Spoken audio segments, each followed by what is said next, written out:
जब परिजन भी ये कह रहे हैं कि उनके जानने वाले की डेथ हुई है, वो अब इस दुनिया में नहीं रहे, तो यानी कि हालात का अंदाजा आप लगा सकते हैं। आप ये देखिएगा यहाँ पर ये जो रेलवे के कुछ इक्विपमेंट्स थे वो भी यहाँ पर गिरे हुए हैं, क्योंकि यही वो जगह थी जिस प्लेटफॉर्म पर भगदड़ मची और भगदड़ के बीच दो ट्रेनें जो हैं वो लेट हुई थी। एक ट्रेन तीसरी पहुंचती है और तीसरी ट्रेन पहुंचने के बीच जो दो ट्रेन वाले पहले से इंतजार कर रहे थे वो उन लोगों के ऊपर चढ़ते हैं और चढ़ने के बीच भगदड़ इस कदर मचती है कि यहाँ पर जो है वो क्षति कहीं ना कहीं से बहुत गहरी इस देश को हुई है। नई दिल्ली रेलवे स्टेशन के अंदर गलतियों से हम जरूर सीखते हैं, लेकिन वो गलतियां ऐश्वर्य हमसे तब तक बहुत कुछ छीन लेती हैं। और ये तस्वीर आप देखिएगा, यहां पर आप देखिए ठीक सामने प्लेटफॉर्म नंबर 16 है, वहां पर भी आप देखिए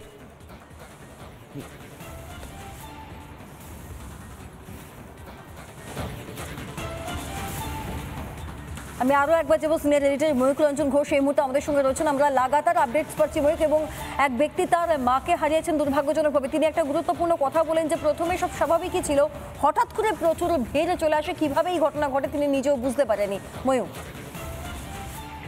একদমই তাই, যাত্রীদের বোঝার কথাও নয়, কারণ যাত্রীরা প্রত্যেকে নিজেদের ট্রেন থেকে নামছিল বা ট্রেনে অপেক্ষা করছিল। আবারও বলে দিই, 12, 13 এবং 14 নম্বর প্ল্যাটফর্ম, 16 নম্বর প্ল্যাটফর্মেও যে ভিড়টা ছিল, এই ভিড়গুলো কিন্তু মূলত হয়েছিল দুটো ট্রেন দেরিতে ঢোকে এবং একটি ট্রেন অর্থাৎ প্রয়াগরাজ স্পেশাল ট্রেন, সেই প্রয়াগরাজের স্পেশাল ট্রেনটা প্ল্যাটফর্মে দাঁড়িয়েছিল।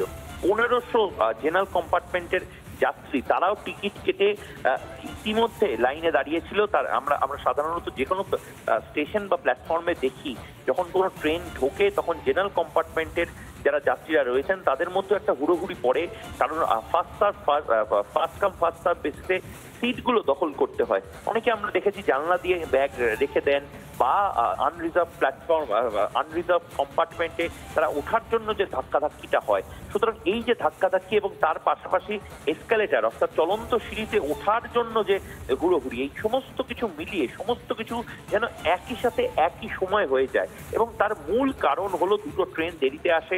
প্রয়াগরাজ বা মহাকুম্ভে যাওয়ার যে ভিড় ছিল সেই ভিড়টা লাগামহীন একটি ভিড়। অনেকে এর আগেও আমরা দেখেছি যে রিজার্ভ কম্পার্টমেন্টে আনরিজার্ভ যারা যাত্রী তারা চলে আসছেন।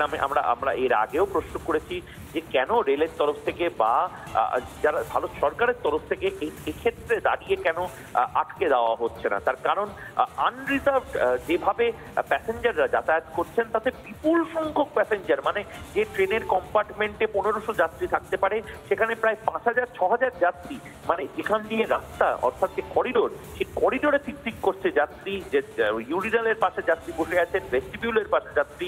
সুতরাং এই যে বিপুল যে ক্রাউডটা সাধারণত দেখা যায় না,